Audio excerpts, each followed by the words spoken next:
Commissionerate Agra में अपराधी अपराध तो कर देते हैं, लेकिन ज्यादा समय तक पुलिस को चकमा नहीं दे पाते हैं। कुछ ही घंटों में पुलिस उनका खाका तैयार कर उनकी धरपकड़ कर लेती है। मामला आपको बता दें, थाना सिकंदरा क्षेत्र का है, जहां पर दो छात्रों ने एक दुकान का शटर तोड़कर वहां से 70,000 रुपए की रकम और कुछ मोबाइल फोन वहां से चोरी कर लिए थे, जिसके बाद पीड़ित ने थाना सिकंदरा में तहरीर दी थी। उसके आधार पर आगरा पुलिस ने 24 घंटे के अंदर अपराधियों की धरपकड़ कर ली। थाना सिकंदर पुलिस को एक तहरीर प्राप्त हुई थी, जिसमें एक व्यक्ति द्वारा बताया गया था कि उनकी दुकान का शटर का ताला तोड़कर कुछ सामान चोरी किया गया है, जिसमें लगभग 70,000 की नकदी, मोबाइल फोन और एक घड़ी चोरी किया गया था। दो अभियुक्त पकड़े गए हैं, जिनके पास से जो 70,000 रुपए चुराए गए थे, उसमें लगभग 42,000 रुपए, 2 मोबाइल फोन, एक घड़ी व कुछ औजार जिससे ये शटर तोड़कर ताला तोड़कर चोरियों को अंजाम देते थे, वह एक बोलेरो गाड़ी बरामद की गई है। पकड़े गए अपराधियों से आगरा पुलिस ने 42,000 रुपए नकद बरामद किए हैं, वहीं एक कार बरामद की है, मोबाइल फोन बरामद किया है और घटना में प्रयुक्त होने वाला कुछ सामान भी बरामद कर लिया है। आगरा पुलिस ने फिलहाल आरोपियों को जेल भेज दिया है। कैमरामैन गुल मोहम्मद के साथ जावेद खान, IBC 24 आगरा। कुंभ को लेकर अवैध वसूली चल रही थी और उसको लेकर के मामला सोशल मीडिया पर जोरों शोरों से वायरल हुआ और उस पर पुलिस विभाग ने भी एक्शन लिया। और खासकर अगर बात करें तो यो नगर पालिका स्वर्ण सिंह ने बात करी। आप ही से जानते हैं पूरा मामला क्या था सर। जो अवैध टैक्सी वसूली का आपके मामले में संज्ञान में आया, तो उस पर क्या तरीके से, किस तरीके से आपने जांच करी? सोशल मीडिया के माध्यम से ये संज्ञान में आया कि सुल्तानपुर मार्ग पे जो एक टैक्सी स्टैंड नगर पालिका द्वारा अलॉट किया गया है, वहाँ पे कतिपय उपद्रवी तत्वों द्वारा जो है महाकुंभ में जाने वाली मिनी बस से वसूली की गई और उनके पास जो है एक रसीद दिखला रहे थे वो, जिसके आधार पे यहाँ पे कर निर्धारण अधिकारी को जांच सौंपी गई और उनकी जांच में ये पाया गया कि ये वसूली की गई थी वो अवैध थी। इसका संज्ञान लेते हुए उस मार्ग पे जो भी टैक्सी स्टैंड है उस पर कड़ी कार्रवाई करते हुए उसकी लाइसेंस इस साल का रद्द कर दिया गया। क्या आने वाले समय में उसका टेंडर वापस से फिर होगा? जैसे अभी नगर पालिका का भी लॉस हुआ है, और तो क्या उसमें ऐसा कुछ आया है? नहीं, नगर पालिका का जो भी धनराशि है वो उनसे जमा कराया जाएगा और ये विभागीय वसूली अपने आदमियों के माध्यम से कराई जाएगी, ताकि किसी तरह की वित्तीय क्षति भी न हो। और ये भी सुनिश्चित कराया जाएगा कि किसी तरह का लोगों का दोहन, मतलब अवैध रूप से दोहन ना हो। आने वाले समय में जो भी स्टैंड है उनके लिए बिल्कुल ये क्लियर गाइडलाइंस है सरकार की कि जो भी रेट तय किए जाएंगे उसके हिसाब से वो रेट वसूल करेंगे। किसी भी जो भी राहगीर को परेशान न करें और जो भी वो फैसिलिटेटर का काम करे, न कि हैरेसर का। कहीं ज्यादा रेट लिया जा रहा था, उसको देखते हुए नगर पालिका स्वर्ण सिंह ने ये जबरदस्त कारनामा कर दिखाया कि आप अवैध तरीके से किसी भी उसमें सरकार की छवि खराब नहीं कर सकते। शाहजहांपुर पुलिस को उस समय बड़ी सफलता मिली जब पुलिस ने मोबाइल टावर से चोरी करने वाले गिरोह का पर्दाफाश किया। आपको बता दें, SOG सर्विलांस सेल और रामचंद्र मिशन पुलिस को उस समय बड़ी सफलता मिली जब पुलिस ने 5 शातिर चोरों को गिरफ्तार किया, जबकि 2 चोर अभी भी पुलिस की गिरफ्त से बाहर हैं। गिरोह का मास्टरमाइंड ग्रुप पहले से ही जेल में था। पुलिस ने चोरों के पास से करोड़ों का सामान बरामद किया।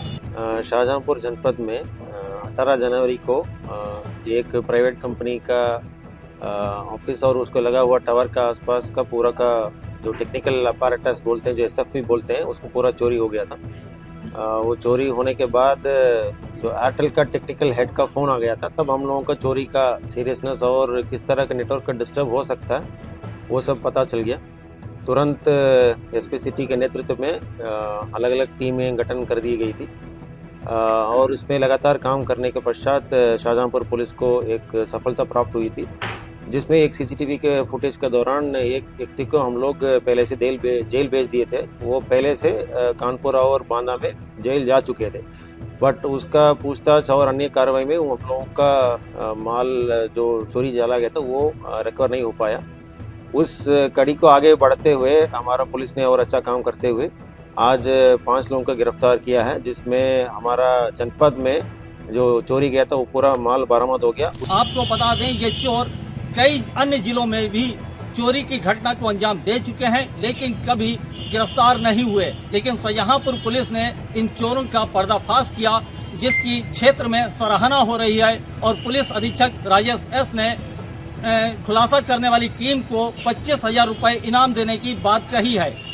राजीव शुक्ला, IBC 24 शाहजहांपुर।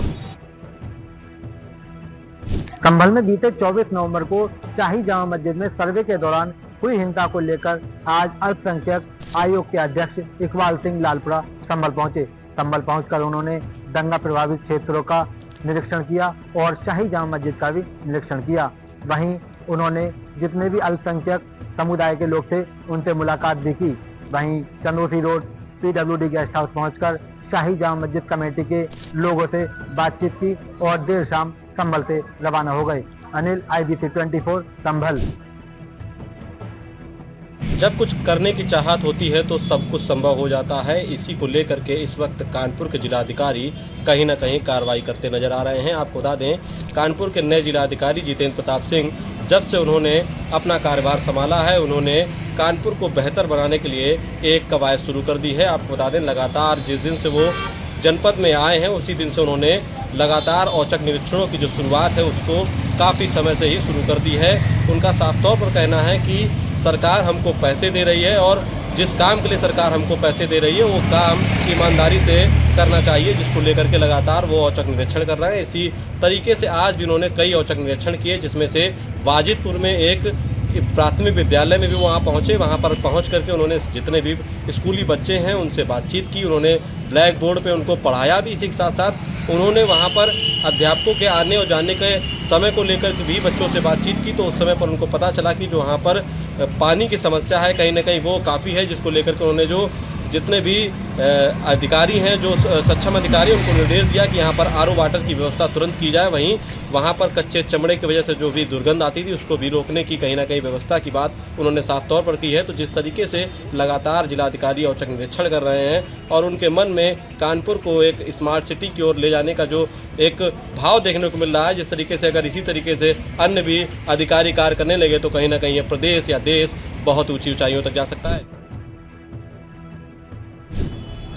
भगवान श्री राम लला के प्राण प्रतिष्ठा के बाद श्री राम जन्मभूमि तीर्थ क्षेत्र ट्रस्ट ने श्रद्धालुओं की सुविधाओं को देखते हुए दर्शन को सुलभ कराने के लिए लगातार रामलला के दर्शन के लिए जो समय सारणी थी उसमें बदलाव करता रहता था।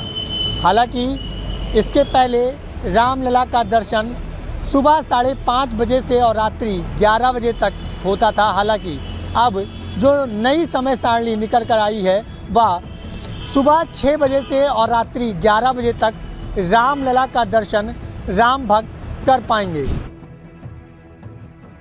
जहाँ एक तरफ उत्तर प्रदेश सरकार लगातार स्वच्छ भारत मिशन को लेकर के सरकार करोड़ों रुपए खर्च कर रही, जहाँ एक तरफ सरकार के द्वारा ग्राम पंचायतों में सफाई कर्मचारी की नियुक्ति होती है, जहाँ ग्राम पंचायतों की साफ सफाई की व्यवस्था उस सफाई कर्मचारी को दिया जा रहा है। लेकिन सरकार कैसे महत्वाकांक्षी योजनाओं को लेकर के जहां सफाई कर्मचारियों की नियुक्ति होती है सिर्फ दिखावा बन करके रह गया है। ये मामला सिद्धार्थनगर जिले के भरवापुर विकासखंड की ग्राम पंचायत तरहल का है, जहां सड़कों पर जल जमाव बना हुआ है। ग्रामीणों का आरोप है कि सफाई कर्मचारी 10 से 15 दिन में किसी एक दिन आता है और आकर के फिर वापस चला जाता है। ऐसे में जब ग्राम पंचायतों की सफाई नहीं होगी तो फिर अनेकों प्रकार की बीमारियां जन्म लेना चालू कर देगी। अब देखना ये होगा कि ग्राम पंचायत के द्वारा यहाँ जो ग्राम प्रधान उनकी क्या जिम्मेदारी बनती है कि ऐसे सफाई कर्मचारी को ग्राम पंचायतों की सफाई के लिए अगर वो तैयार नहीं होता है तो उसको लेकर के खंड विकास अधिकारी या APO को एक शिकायती पत्र देना जरूरी है। अगर ऐसा नहीं हो रहा है तो ग्राम पंचायतों में गंदगी और बीमारी का एक नया आलम शुरू होगा। सुल्तानपुर तिकोनिया पार्क में आज किसानों द्वारा एक धरना दिया गया। धरने में 16 सूत्रीय मांग थी, जिसमें गोमती नदी में जो नाले जा रहे हैं, गंदे नाले का पानी जा रहा है, छुट्टे जानवर घूम रहे हैं और कई ऐसे जानवर घूम रहे हैं जो किसानों को चोटी करते रहते हैं। ऐसी समस्याएं जो है किसानों के ऊपर हमेशा रहती है। अनाज के मूल को लेकर के और खेती जो उजड़ती रहती है नील गाय और जानवरों द्वारा, छुट्टे जानवरों द्वारा, उसको लेकर के 16 सूत्री मांग को आज जिलाधिकारी कार्यालय पहुंच के इन्होंने मांग करते हुए कि इस पर हमारी सुनवाई किया जाए। अन्नदाता के ऊपर ये कोशिश किया जाए कि उनको जो है सही तरीके से सही समय पे एक निर्णय लिया जाए।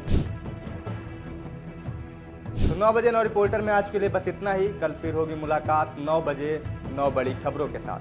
तब तक के लिए हमें दीजिए इजाज़त। नमस्कार।